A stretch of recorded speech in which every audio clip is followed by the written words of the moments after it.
About goddamn time.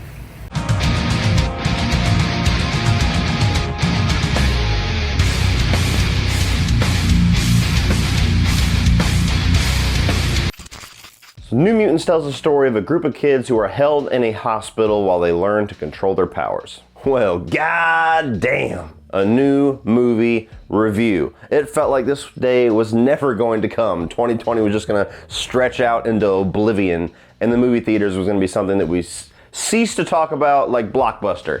But the day has come. Some theaters around the country have opened back up. I was lucky enough to live close to one that did open back up. And before I even get into New Mutants, I will say bravo to Cinemark in Bluffton, South Carolina, and hopefully the rest of Cinemarks, because they are doing a great job at opening in this COVID situation. They had about maybe 12 people that were allowed in the theater that I was in, so they're definitely reducing the amount of people. When I bought my ticket, it closed off the 2 seats on either side of me. They're sanitizing the theater in between every single showing. All the employees were wearing masks, gloves. They were making sure everybody else was wearing masks. It was good. It was a situation that, despite the fact that not everybody would agree going out to do it, it's a situation that I personally felt safe in. So bravo to Cinemark. And if you guys live next to a Cinemark and you were curious on how the situation was going to be handled, bravo, they're doing good. But the reason you all clicked on this video, the New Mutants, it's finally here. I said in a video that I actually put on TikTok, yeah, I've got a couple of videos on TikTok, I know, I took the plunge. I said that I don't know what's crazier, the fact that I'm actually about to walk into the movie theater for the first time in like 6-7 months, or that I'm actually about to finally watch New Mutants, which was a movie that felt like it was never going to come. But after almost 2 years, maybe even more of delays, numerous behind-the-scenes problems, reshoots that eventually got scrapped, and then the movie got recut to the way that it was supposed to be, Disney acquisition, all of that crazy shit, the New Mutants is finally here. I've seen it. Time to talk about it. So starting off with the positives, I love the concept of this movie, and it's the concept that they gave everybody in the very first trailer that they put out. They got all of us excited back before Disney acquired Fox, and we hadn't seen the travesty that was Dark Phoenix yet, and it's basically a side story in the X-Men universe told through a horror film. And my God, if that is not gift wrapped to me. You have these group of kids that are held in this mental hospital. They're being told that, we have to figure out the extent of your powers. You have to be able to control them, and you have to be able to learn to harness those powers and use them for good before we are going to allow you out of this mental hospital so you can be out in the free world.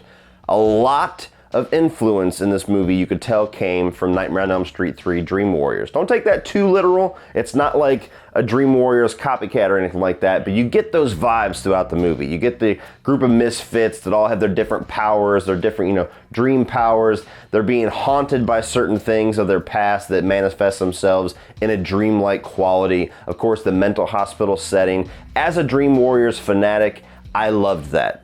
Getting those different vibes throughout this movie put a smile on my face, and I enjoyed it. What's the last thing you remember, Danny? It was also cool to see a small-scale side story within the Fox X-Men universe, which now, of course, is done. This is the last we're going to see of it, but there was always focused on the main X-Men, and then you had Deadpool coming in there to kind of join in the fun. This is the first time that we've got like a little side story, something off in the universe that doesn't necessarily coincide with the storyline of the X-Men with Magneto and Professor X and their eternal war. It's just in the universe. They mention X-Men, they acknowledge X-Men, but it's about these kids. It's about their powers, their struggles, their demons, and it was cool to see that. I kind of wish we could have gotten more stories like this before the Fox acquisition. Most of the characters in this movie are actually acted pretty well. Most of the characters, we'll elaborate on that later. Whenever you have a movie that has that horror setting that's going for that kind of atmosphere where people have to seem scared, but this is also still a Fox X-Men movie, so there has to be some fun in there. There has to be some enjoyment in the characters. They have to laugh. They have to be a little hard-edged. You have all those different aspects of these characters, and for the most part, everybody delivers. In my final positive, I also liked all of the powers of these different kids. You've seen a lot of different abilities in this X-Men universe, not only with the core X-Men, but all of the students in Professor X's school, or even some of the enemies. We've seen a ton of different mutant powers since that first X-Men movie, And this movie, while none of them are like, wow, that's one of the greatest ones I've ever seen in this universe, they're all unique, they're all different, and they all have their cool little spin that just reinforces these different individual personalities that these characters have. Now moving on to the negatives, while I did enjoy this movie, and while I definitely enjoyed finally going back to the theaters to be able to experience this long-awaited movie, there was no point in the film where my excitement really got raised above just good, just having a decent enough time with it. The movie's good, the movie's solid, there's not really any huge outright problems with it. It's not a dumpster fire, it's not this disaster that you would expect a movie with this kind of history to have. It's good enough. But is it good enough for the theaters? Is it good enough for a major release? Is it good enough to really even stack up against the other X-Men films, most of the other X-Men films in this franchise? I don't think so. Ironically enough, this movie is the first major release to be opened up into theaters in this post-COVID world, and this would have been a perfect VOD release. For all of the movies that are getting delayed and pushed and they have to come out in theaters, this is one that, despite all of the legal reasons why it couldn't do it, would have been perfect for a nice little home release, and I think most people that watch it would have enjoyed it more at home. This place takes your greatest fear and makes you live through it until it kills you.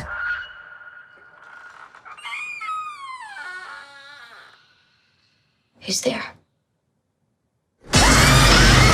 Now, while I was talking about the acting and how most of the cast is pretty good, the one standout that was not very good, unfortunately, is your main character, which was a very weird standout decision to me. I've never seen this girl act before that I know of, but from the very beginning, any scene that really requires her to give some emotion or to give her all or to actually stand out, she falls so flat. When she's supposed to be scared, you don't really believe it. When she's supposed to be in love, you don't really believe it. When she's supposed to be angry and tough and, bitch, my daddy told me about you, you don't really believe it. I also struggled to figure out what exactly the point of this movie was, because unless there was things cut out of it because there was obviously not going to be a follow-up at any point, there's not really anything in this movie that gets set up to do anything with. It's like this was just meant to be a one-off, and it feels weird as a one-off. It feels like something that is geared and is really set up to be something that teases different directions. Like there's a couple of little Easter eggs for the